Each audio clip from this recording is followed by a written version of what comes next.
We are your partner on the ground, partner qua ground. We are offering our support to MSMEs to grow. Before we used to call them SMEs, now it's micro, small, medium enterprises. That's why we keep repeating MSMEs, but it's just to ensure that we grow on the journey with you. We keep repeating we offer both financial and non-financial services.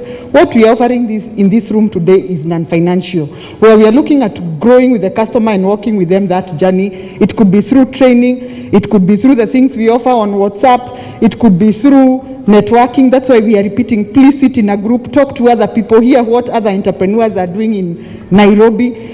What else can I do? What can I change? Can we do partnership? Can I become your supplier? And so on and so forth.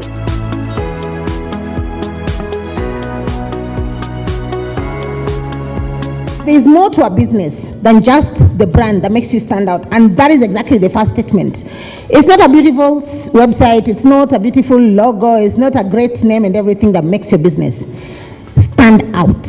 It can make your business kick off, but in terms of standing out within a crowded market, there have to be some different differentiators, and that's what we want to look at today. Some of the building blocks of an SME success. Number one, I always say strong leadership. Fish rots from the head. No two ways about it. Fish rots from the head. So it's very, very important to look at what sort of leader am I. My question to us today is, how many times do we sit down and have that conversation with ourselves? Many of us are running our business from the inside, so we're working in the business, but we never take time out to work on the business. Product and service can also stand you out. Why some people struggle to articulate their value powerfully, and I repeat the word powerfully. And I love powerful articulation. I love people who tell me about a business and I go home scratching my head and saying, whoa. But they can do it in a sentence or two, not a mouthful of 15 sentences, and you don't know whether they are going to Nakuru or Mombasa or whatever. You're still describing your business. That means you've never sat and really crafted a powerful statement of your value proposition. You can stand out for bad things in the market. And you know what they say? Small businesses really don't think like they need to bring out exceptional service, and that's where I like the points Martin was talking about. Quality, efficiency, we can talk those words, but I want you to unpack it into a powerful package. What does that look like in your specific business? What real problem are you solving? The two people today who have, described their businesses to us, we could easily hear and pick out what real problem they're solving. What real problem are you solving? The two people today who have, described their businesses to us, we could easily hear and pick out what real problem they're solving. And quite unique. So what is your big because? Write that question for yourself. What is that thing that when we ask you, why are you in this business? You start because. And in a very big way. Because, 1. Because, 2. Because, 3. There's a book called Speed of Trust. If I like you, I'll listen to your business proposition. But if I trust you, I'll buy from you. So how do you develop the speed of trust? Understand and clarify what you want to be known for in terms of your legacy. What are the things that you want your legacy to stand for? And I love legacy leadership and legacy businesses. They're not just businesses. They're things that really, really want to transform a segment, a country, a space. So what is your legacy? As I said again, we are not in this session to do business as usual. I've started the business to make profit. Find that one or two things. And it needs to come from the heart. It needs to make your blood boil for it to make you stand out. Because it is so sustainable, you don't need to be asked to wake up in the morning. So ask yourself, what are the things that sometimes even don't cost anything? My staff tell me, Sarah, even just getting that phone call and happy birthday And not just from me, even my family sends my stuff. Hey, Nicole, I know it's your birthday, happy birthday, and whatever, from wherever they are. And they're like, imagine. Even her daughter, her son, however, sent a nice wish. So there are many things that we can actually do. What is it in your business that will keep bringing people back, apart from booking appointments and then you're not meeting that appointment? Mambo ya sisi MSMEs, having SMEs, which is small and medium excuses of why we cannot provide exceptional service to Wache. That's why we stay small. If we want to grow, we need to understand the power of exceptional service. As a business owner, and I spoke about leadership, your impact depends on three things, and you can be what stands out in a business. And I said in this particular aspect, it's a double-edged sword. Because on one end, I teach that business owners need to outgrow their businesses, need to fire themselves so that you can go do other stuff. But some of us are still caught up in our businesses because we are the business. We are the impact. We are what sells. For years, my team, my young digital team especially, told me, Sarah, we are struggling between whether we are selling Rich Mel or we are selling Sarah Richson. Your brand is fighting with the company's brand. What do we do and what do we continue to sell? People call and you start talking about Rich Mel products, they put down the phone. You call again and you say, hey, do you know Sarah Richson? And somebody wants to give you an ear. So for some of you, I know that's the same thing. And what is this impact you have had on your business? And you need to understand that actually stands you out. I also know a lady that I worked with to rebrand herself and everything because she had a fantastic brand that was even on TV. But she told me when she went through a divorce and I think bankruptcy, people were on her page pulling her down. Because they liked the business and the product, they needed it as much as anything, but her as a person, people were just waiting to jump on. So these are some of the things that you can think about when you're thinking about your personal impact. How do you show up? How do you present? You're a visual aid of your business. Everywhere you go, the first 30 seconds, anytime we are checking out your YouTube video or we are seeing you on Facebook or we see you passing and somebody points, people have perceptions. And unfortunately or fortunately, perception is co-pilot to reality. The visual aid is a big piece. Sawa, in terms of impact, kwanza hapa Africa. The second thing is what you say, how you use your language. I remember the first business when I opened our consulting firm. Tulikuwa tunatafuta customer. 16 days. The 17th day a customer comes and says, Sarah, I have a really, really big business for you. This is how much it's worth and everything. I want you to come and sort out my business. Kwanza, those dogs and idiots. The minute they started using that language, my team was just looking at me. And this was day 16. I'm looking for business. But they knew Sarah is not going to touch this.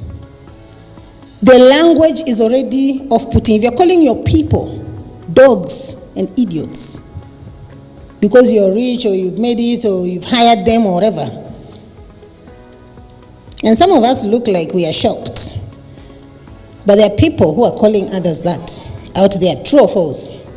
Yeah, or treating them as such. And it leaves an impact on your brand and business and what you stand out for. So let us use language very carefully. And also even in our marketing and branding materials, the languages you use, I would expect for your very emotive business, to have emotional language coming through and everything. There are some very serious businesses. There are some fun businesses. So let the language and the voice of the business go alongside. And especially when we meet then the founders, the same thing. And how you address conflicts and challenges. The challenges we spoke about there. I remember just wanting to run and hide when COVID hit and I didn't know what to tell my staff. 27 cancellations a day. We used to have a booked out calendar until November. There was nothing. I didn't know how to tell them. Either we slice salaries or we put a moratorium for a few months or we share in the pain or we let them go. I didn't know what would be the conversation. But what we ended up doing stood us out with our staff. And I'm glad we kept our staff. So running away is not the point. Address issues. First of all, you need to be understanding. You need people who raise solutions. When I was a director, I had a huge team, and they all used to say, Sarah, I used to tell them, I'm the laziest pea in the pod. I don't want to think for you. That's why I hired you. I don't want to work for you because you work for me. I don't want to do ABCD. So please bring only solutions to sustain your job in this. Today I have 7 directors birthed from that team. They said, you taught us one thing other directors never taught us, how to think and provide solutions. So I said, bring the problem with its 2 twin sisters or brothers, possible solutions. So yes, raise your email, but tell me how you are solving it. If you start doing that even to your clients. We lost business in one of my companies because somebody comes and says, hey Sarah, I want this and that for 4 hours. Very clear about what they want. My team, I tell them, hey, there's a client who wants ABCD for 4 hours. They call the client and say, hello, what do you want? You've already been told what they want. And you're asking, what do you want? So you start the conversation again. So the client repeats themselves and tells you. Then you say, hold on, I'm coming back. Let me talk to the boss. You go, you come back. And sorry, I didn't get about ABC. I'm a business process engineer, and I always say one of the painful things, it stands out as a sore thumb or a good thing, is again what that team was talking about, effectiveness. There's being efficient, ticking all the boxes, but there's being effective. Find those people. There's a hospital that I coach, and again, they went through a really, really bad piece because somebody's partner died of cancer, then this person came and had also a nasty experience and everything, and they said, I'm going to shout out about this hospital and bring you down. When the COO called me, I said, call that person, bring them in and tell them they're now joining the expert panel, patient panel, to give you solutions to that problem. 2-3 years later, she called me and said, Zara, taking that person was the best thing ever. They've even taken half my job. They're always checking in every week, going to the center of this disease and saying, hey, I found out, I've researched. They're even researching for you. On the best care for this and that. You see her business. If a hospital took her into a patient panel, expert panel, that would be amazing. You have so much personal experience, isn't it? That you can share. And remember, these are the people who can also bring you down. As she said, I have the list of the people who are robbing you and the people who are telling you the truth. So you want those complainants. You don't run, and you don't push them to your competition, and you don't leave them lighting fires about your business different places. You'll stand out by the voice of your complainant having a testimony that I used to hate this company for ABCD, or I had a bad experience, and this is how they resolved it. And I'm part of the solution. The fact that you can use technology to churn out your invoices is a very big deal. Many people are still on pen and paper, confused about this and that, and your customers can feel it very quickly. You're not sure, and so you're taking a lot of time because you don't have the right technologies within. Today I was just uploading my to-do-list.